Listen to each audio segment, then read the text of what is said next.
Souka d'Afiyut Chet. Aujourd'hui, on va prendre Bezrat Hashem la halakha qui concerne la souka la plus petite, la taille minimale de la souka. Comme on va le retrouver dans la Gemara, on va voir quelques exemples des halakhot qu'il faut connaître parce qu'elles peuvent arriver. Donc, la taille minimale de la hauteur, c'est 10 tfachim. On va pas parler de ça aujourd'hui parce que, en général, c'est pas quelque chose qui arrive. On peut construire une souka à une certaine hauteur. Par contre, des fois, on est obligé de construire des soukot très petites dans des balcons. Donc, on va essayer de résumer ces halakhot. Donc, la Gemara, elle va dire que la plus petite souka, d'après la halakha, sera 7 fachim sur 7 fachim. C'est la taille où on peut faire entrer une personne, Rocho Verubo, la majorité d'une personne, plus une table qui fait un tefar, c'est une toute petite table. Et de cette manière-là, on peut déjà considérer une souka qui est quelque chose d'habitable. Alors, on sait que pour une maison, quand la Torah elle dit en général une maison, il y a beaucoup d'halakhot. On a vu au début de la Masechet une dizaine d'exemples. Qu'est-ce que c'est une maison? Là-bas, ce sera 4 amot sur 4 amot. C'est quelque chose de 2 sur 2 mètres. Par contre, dans la souka, il n'y a pas besoin que ce soit une maison, mais il faut que ce soit quelque chose qui est quand même habitable, de manière provisoire. Et là, on retrouvera cette mesure de 7 sur 7 fachim, d'après les mesures d'aujourd'hui. Donc, d'après ce qu'on appelle le shiur du Chazon Ish, ce sera 70 sur 70 cm. D'après la mesure de Rapraïmae, un tefar, c'est 8 cm. Donc, 8 fois 7, on retrouve 56 cm. Sur 56 cm, c'est la souka la plus petite. Et c'est que à partir de cette taille-là où on peut faire une souka. Maintenant, si j'ai un balcon qui est long, ça peut être quelque chose qui peut arriver. J'ai un balcon, par exemple, qui fait 2 mètres ou 3 mètres de long. Et, par contre, il est très, très étroit. Alors, s'il ne fait pas cette taille de 7 fachim de large, quand même, il ne sera pas kasher parce que c'est quelque chose qui est inhabitable, même s'il est long. On ne peut pas dire que puisqu'il est long, alors on peut me donner une réduction en ce qui concerne la largeur. C'est non. Le minimum, c'est quand même 7 fachim. Par contre, on va voir dans la Gemara qu'il n'y a pas besoin que tous les 7 fachim soient kasher pour la souka.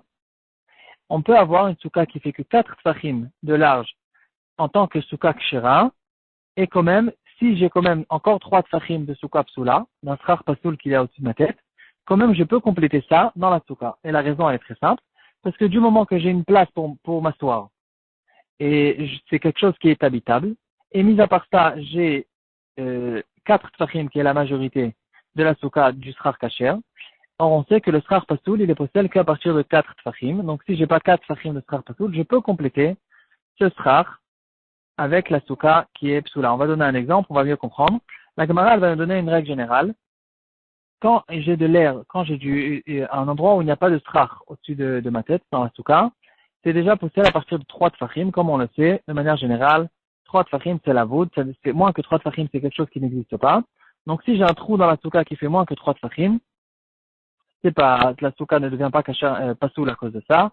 Je peux utiliser toute la souka, il n'y a aucun problème. Si c'est plus que 3 tfachim, sur tout le long de la souka, dans ce cas-là, ce sera problématique parce que j'ai déjà 2 soukot. La souka, elle a été coupée en 2 et donc des fois, j'aurai un problème avec les tfanot parce que j'aurai plus les tfanot.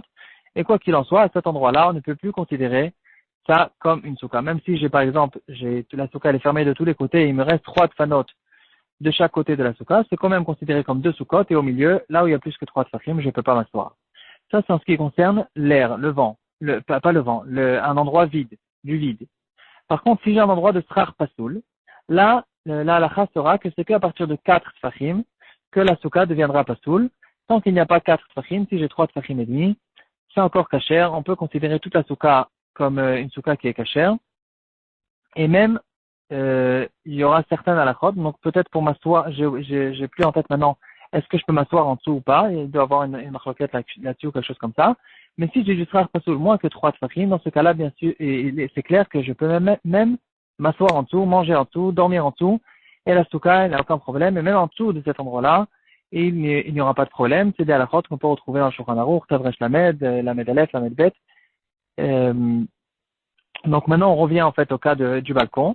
Si j'ai un balcon qui fait, par exemple, on va essayer de donner un exemple, mon balcon, il fait 70 cm, donc il a la bonne taille. Par contre, moi qui habite au 2e étage, au 1er étage, j'ai une gouttière qui dépasse au-dessus de mon balcon, qui prend encore 20 cm de ma souka. Donc on sait que la gouttière, la souka, elle doit être en dessous du ciel. Et j'ai maintenant une gouttière au-dessus, même si elle est beaucoup plus haute, elle peut être au 6e étage, elle me dérange pas maintenant pour ma souka. Ou bien j'ai quelque chose qui dépasse, ou un autre balcon de quelqu'un d'autre qui dépasse sur la moitié de mon balcon, et je me retrouve maintenant avec même les pauvres 7 fachim que j'avais dans mon balcon, et ils ont été rétrécis encore plus, et je me retrouve maintenant qu'avec 5 tfachim. Alors, est-ce que cette souka est cachère ou pas? Ou bien, autre exemple qui peut arriver, la même chose, c'est la même chose pour un halakha, mais juste pour s'imaginer, j'ai une souka, j'ai un balcon que si je mesure que le balcon, je me retrouve qu'avec 5 tfachim. Par contre, des fois, il y a des baies vitrées, des grandes vitres comme ça pour entrer dans le balcon, et à cet endroit-là, il y a encore une entrée de 20 centimètres. Ça peut me faire gagner encore 2 tfachim, et dans ce cas-là, je peux compléter mes 7 tfachim, et cet endroit-là où il y a la vitre, c'est un endroit qui est recouvert, avec du béton, avec un mur, et quand même, je peux compléter cet endroit-là, ou je peux compléter l'endroit de la gouttière, et comme si qu'elle n'existait pas, puisque cette gouttière fait que 20 centimètres dans cet exemple, et donc j'utilise les 5 tfachim qui sont cachers dans la souka, je rajoute encore les 2 tfachim qui ne sont pas cachers, et maintenant ma souka fait 7 centimètres et elle est cachère, je peux même manger et dormir en dessous de cet endroit-là, en dessous du balcon qui dépasse au-dessus de ma tête. Maintenant, qu'est-ce qui se passe si j'ai un balcon qui dépasse plus que 4 tfachim? Et ma souka, elle est très petite. Alors, ça peut être dans deux cas. Ou bien ma souka, elle est trop petite et j'ai envie de la rendre cachère parce que j'ai quand même, par exemple, j'ai 5 tfachim, j'ai 5 tfachim de souka, et j'ai un balcon maintenant qui dépasse au-dessus de ma souka, beaucoup plus que 5 tfachim. C'est un grand balcon qui fait maintenant, on va dire 20 tfachim de large. Et en tout cas, ce balcon, il dépasse au-dessus de ma souka et il me rend pas sous cette souka et je peux pas l'utiliser, je peux pas compléter en disant j'utilise maintenant que 2 tfachim entre lui et j'aurai mes 7 tfachim parce que ici j'ai un schar pasoul de 4, plus que 4 tfachim. Ça me rend pasoul ma souka parce qu'elle est trop petite. Ou bien un autre cas, j'ai une souka qui est assez grande, elle fait 7 tfachim et j'ai envie d'agrandir encore un petit peu, je veux gagner chaque centimètre et je veux maintenant gagner encore 20 centimètres. Est-ce que c'est quelque chose qui est possible ou pas? Alors, puisque normalement, si cette gouttière ou ce balcon, ou si des fois en Israël par exemple, il y a le moteur de la clim aussi, c'est quelque chose qui peut faire des problèmes. Il se trouve au-dessus de ma souka et il dépasse maintenant 30 ou 40 centimètres. Est-ce que il y a une possibilité de rendre cette souka cachère ou pas? Alors, on va essayer d'expliquer. Il y a une possibilité de faire entrer dans ma souka que 20 centimètres ou moins que 3 tfachim de cette chose-là qui est pas soul, et le reste de le sortir de la souka. Comment je fais ça? Alors, la possibilité la plus simple, c'est de faire un mur. C'est-à-dire, je fais un mur à cet endroit-là, à l'endroit qui est en dessous du balcon du voisin. Je fais rentrer dans ma souka que 20 centimètres du schar pasoul, que 20 centimètres du béton qui se trouve au-dessus de ma tête. Et dans ce cas-là, j'aurai une souka qui fait maintenant 7 fachim, dont il n'y a que 2 tfachim, entre ces 7, dans ces 7 tfachim, il n'y aura que 2 tfachim qui ne sont pas cachers, et c'est bon, la souka, elle est cachère. Il y a une autre possibilité que les poskim ramènent, c'est de faire aussi une sourate à pétard. Si je ne veux pas faire un mur parce que ça me dérange, par exemple, je veux faire asseoir les petits enfants ou les femmes qui ne sont pas chayav de souka, je veux quand même garder mon balcon sans faire un mur au milieu du balcon. Dans ce cas-là, on pourra faire une sourate à pétard. Certains poskim diront qu'il faut faire quand même un petit mur, mais c'est quand même une possibilité dans certains cas. Il faudra demander à un rave. Chaque cas, il est à part. Et en tout cas, il y a quand même certaines possibilités de me faire gagner encore quelques centimètres dans ma souka, de m'agrandir un petit peu ma souka en faisant une tour à tapétard et en faisant rentrer, entre guillemets, que 2 tfachim de schar pasoul dans ma souka et sortir derrière la tour à tapétard le reste de la souka. Et dans ce cas-là, je pourrais considérer que j'ai maintenant mes 5 tfachim kasher, mes 2 tfachim pasoul et j'ai mes 7 tfachim de souka kshera. Et dans ce cas-là, ce sera kasher. Maintenant, quelque chose de technique. Comment est-ce que je peux savoir quelque chose qui est au-dessus de ma tête? Je veux savoir où est-ce qu'il est par rapport à moi. Par exemple, j'ai une gouttière qui se trouve au 6e étage. J'ai aucune possibilité maintenant de mesurer la gouttière. Ou des fois, le mur il n'est pas très très droit. Je veux savoir par rapport à mon sol, à ma souka, où se trouve sa gouttière, jusqu'à où cette gouttière arrive. C'est quelque chose qui est très difficile à savoir. Alors, il y a plusieurs possibilités. Théoriquement, ce qu'on peut faire, c'est quelque chose qui n'est pas très pratique, mais c'est quelque chose qu'on peut faire. Non, premièrement, si on peut faire tenir un fil, c'est-à-dire je mets une ficelle sur la gouttière avec quelque chose qui donne un poids à cette ficelle vers le bas. Dans ce cas-là, ce poids-là, il va tout le temps descendre en fonction de l'attraction terrestre. Il va descendre de manière droite et à cet endroit-là, il va descendre jusqu'à chez moi et je pourrais mesurer jusqu'à où arrive ce poids et à quelle distance du mur se trouve cette gouttière.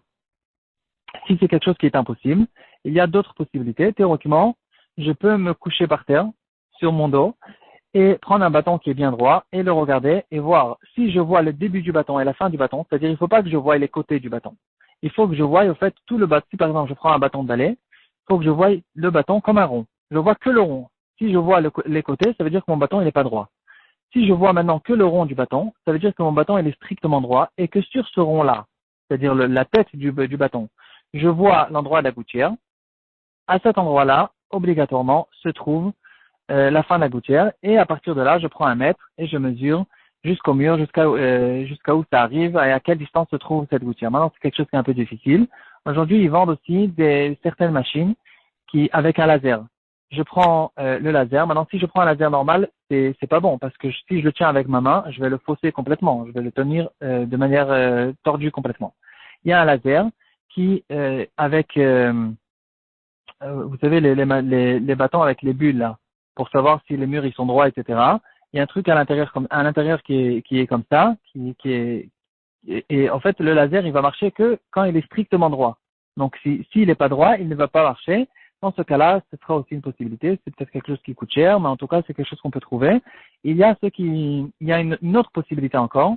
C'est quelque chose qu'on peut trouver chez ceux qui vérifient les hérouvines. Donc en Israël on fait beaucoup de hérouvines. En France c'est quelque chose qui est impossible pratiquement. Et ils ont une possibilité parce qu'il y a besoin de savoir le fil de la Torah Tapetar. Il est obligé d'être au-dessus on sait que Torah Tapetar, c'est un fil au-dessus et deux bâtons sur les côtés. Maintenant, le fil, il est obligé d'être au-dessus de ces bâtons. Il ne peut pas être sur les côtés parce que sinon c'est pas soul, c'est minatad. Et donc, dans certains cas, on met un fil. Par exemple, on peut accrocher le fil sur deux bâtiments des deux côtés de la rue. Par exemple, je veux couper une rue avec une sourate à pétard, et je veux faire cette ficelle, je vais la mettre assez haut pour ne pas que les camions, etc., ils coupent mon fil, ils me craquent toutes les semaines. Donc, je mets un fil au deuxième étage, au troisième étage, sur des balcons des gens qui me permettent, et en dessous, je mets des petites planches. Ces planches-là, elles vont faire 10 tfachim de haut, et on va considérer avec l'halakha de Goudastik que ces planches-là seront les bâtons des sourates à pétard, les deux linteaux, au fait. Le Torah Tapetar, c'est deux linteaux et un poteau. Donc le poteau, en fait, c'est le fil.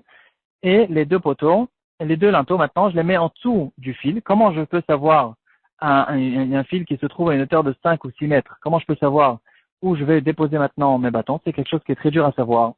Parce que ça trompe beaucoup, des fois. Et donc, ils ont des petites machines avec une sorte de bouteille comme ça spéciale avec un miroir. Un truc un peu compliqué. Et ils ont une possibilité, au fait, de savoir où se trouve ce fil-là. On peut utiliser la même machine pour le même engin, justement pour l'histoire de notre sukkah. C'est quelque chose qui est possible.